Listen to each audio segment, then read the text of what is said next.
So they give me 20 minutes to talk about digital literacy. Obviously there's a lot more to it than that, so I'm going to stay around for the whole session. And if you've got any questions and you want to have a chat about it another time, then just drop me an email. And the first thing we're going to do is, if you could get your phone out, get your computer out, and go to menti.com, and hopefully this is the code, and I've got just a couple of questions for you. Oh, no, that's not it.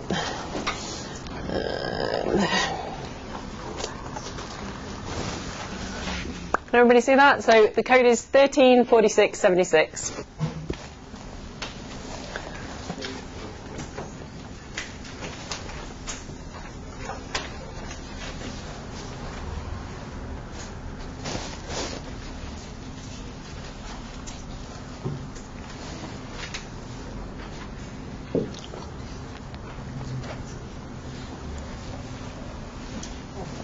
Yeah.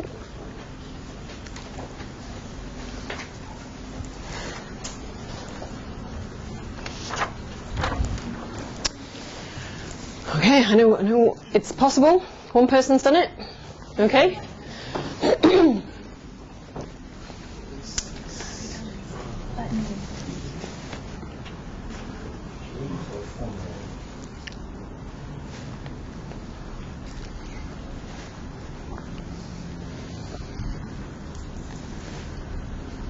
Okay.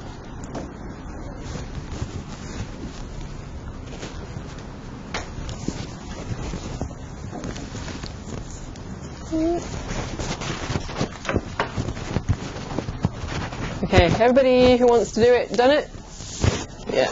Not yet? Or, it's all right. Okay. I've only got a couple of tool things in here that I'm using in terms of the technology, so I'll just briefly mention that. So this is a Mentimeter. Has anyone used it before? Yeah. I find it fairly useful for staff workshops, actually. So I got in touch with our data protection person where I work and said, can I use this? And they said, yeah, as long as you warn people not to put anything confidential in it. So it's reasonably useful. I just got a license. It's not one of the ones that are officially supported by the university, but I find it gives a nice kind of introduction to things. Okay, so these are questions I got from a JISC workshop that I went to, and they can get people thinking about digital identity. Because I was trying to think what would be something that we all needed to think about in terms of ourselves or our students, and this is a reasonable place to start. So I think this is really interesting, and I don't have a digital CV, and I don't have this either. I occasionally post something on Twitter, but I don't routinely update anything like that. But these are the kinds of things we need to encourage our students, especially very important in terms of employability, and how we support them to be able to do that. Okay. So.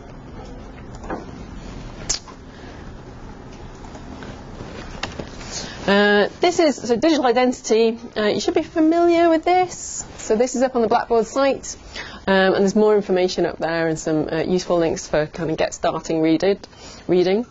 So digital identity and well-being are one of the areas that I think we don't do enough to support the students in, but it's really important for them. And then we've got these other elements of digital literacy that JISC have defined. And they think of this as capabilities for people living, learning and working in a digital society. So I think the most important thing to do when you're thinking about these kinds of things is personalising them to whatever it is you're trying to do. So everybody doesn't need to be able to do everything. They need to be able to know how to go about doing stuff that they need to do, whether it's for students or for our own development. So my challenges to you, as you do this module, as you work across the year, are to have a think about what digital literacy means to you, to your students, to your colleagues, and for your teaching and learning, whatever specific role that you are working in. So this is how I think about it. It's not an official way of going about it. It's largely based around JISC's approaches. Does everybody know what JISC is? Okay, JISC is a member organisation. The university is a member, so we have a JISC advisor for the university, and they want really higher education and further education to be the best that they can be at technology, so we can enhance our teaching, enhance our research. And they have loads of really great resources that are open access. They're just a bit tricky to find when you don't know what you're looking for and where to get to it. So hopefully we'll be able to signpost some of those to you today. Okay. So I've mentioned personalising stuff. So they have role profiles. So they have them for students, they have them for researchers, for higher education professionals, library and information professionals. And what you can do is, looking at the different elements and the way they define kind of like the characteristics for those areas, you can come up with a personalised set of these learning outcomes for whatever it is that you're trying to do. So I did this for our medical programme, and then I looked at, so these are the ones I came up with. You don't need to read it. But what the important process of this was, making it relevant to what they were doing on the programme and preparing them for the clinical workplace across those 5 years. Then I looked at what we were already doing and mapped against those ILOs. And actually it turned out we were already doing quite a lot, but we weren't necessarily telling the students, this is your journey through digital literacy, these are the skills you're picking up along the way. There's always more we can do, and the area where we weren't necessarily doing so much was definitely around that digital identity and well-being. We tend to focus on the punitive, we tend to focus on professionalism, and this is where things can go wrong, as opposed to this is how you can use your digital profile for the good, for your good. Okay. The next step, I think, is to benchmark and evaluate. And I won't go into this, but I will send you a link to the JISC benchmarking framework. So it's a really useful framework that they came up with the NUS, where you can look at what am I already doing, or what we're doing across this unit, what we're doing across this program of study, and where can we identify to further develop. And then that brings us on to develop, and we're going to have some conversations about that shortly. Something that's come across to me in speaking with colleagues, and particularly working with colleagues in psychology, is that students, as I mentioned, they might have gone through all these processes, they might have picked up all these great digital skills, but they don't necessarily recognise them, and they don't necessarily have the language to be able to talk to employers about them. And I think that is something we can do to scaffold that and make that more transparent for them.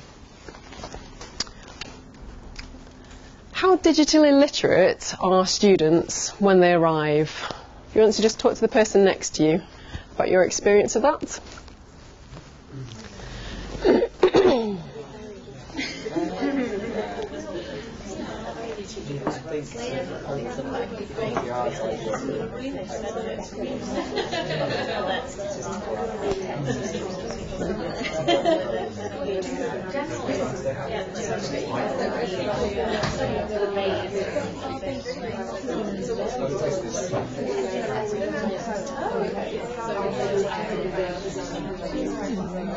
Yeah, so you don't I suppose maybe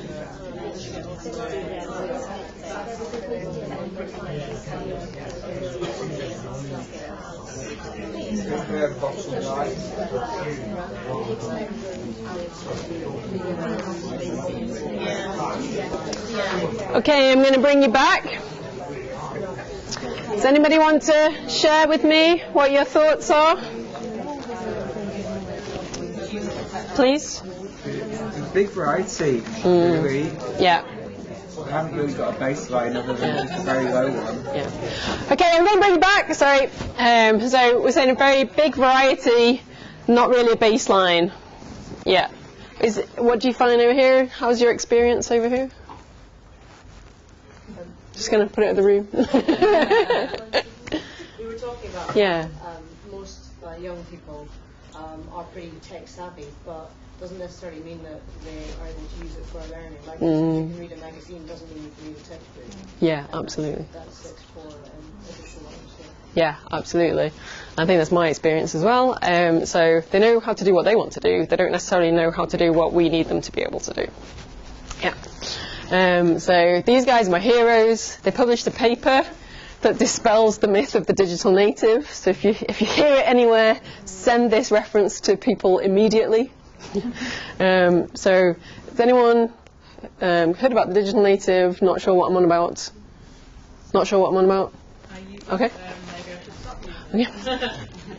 That's good. That's progress. That's brilliant. So, digital native was a term came up that a chap called Mark Prensky came up with, and the theory was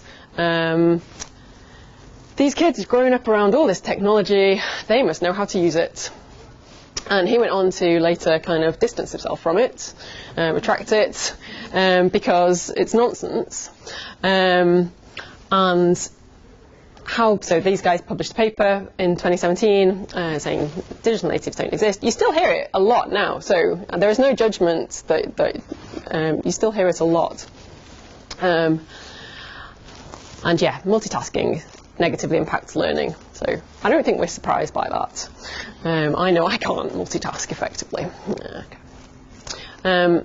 Just describe how people use technology now as more of a continuum. So they talk about visitors and residents, and these are modes that you can be in. So if I'm doing my banking, then I am in visitor mode. I'm not going on to connect with people. I want to go on, do a thing, and come off. If I'm in resident mode, then I'm purposefully going on to connect with people, be seen, be socially present. Okay. Now, I've got some, they're meant to be cards, but I didn't print them early enough for them to be cards. So I've got some pieces of paper called cards. The super technological part of the session.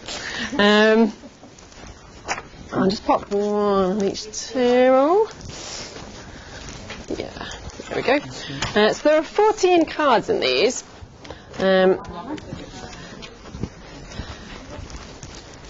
And they have some guidance for you about how to use them.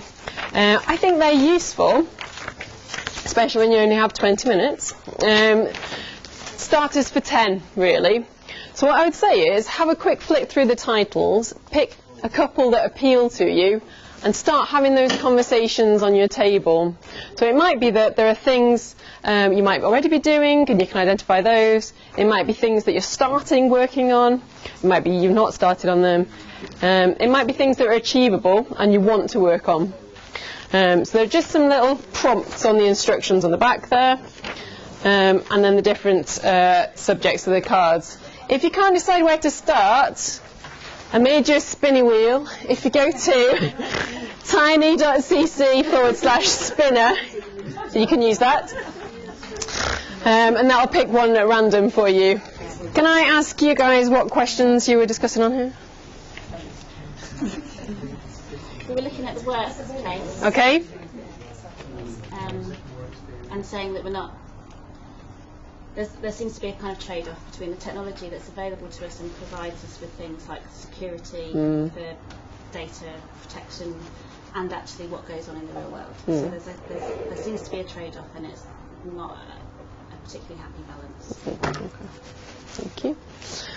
Can I ask you which ones you were discussing in here? Oh, nice. Okay. Because we're not sure if we have a full enough understanding of what state the institutions actually are, because we're not students, but going through these programs obviously quite useful in that sense. Yeah. I'm not sure. Okay, that's fair. How did you find using the cards? So, granted you're not students. Some of them are related more to staff, some of them are related more to student experience. So what I wanted to do was introduce them to you. They're a good way of having conversations, getting conversations started around these kinds of things, and it'd be great to get some students involved and relevant colleagues in the room when you're having them. We'll send a link to those as well so you can print your own. Anybody want to share anything over this side?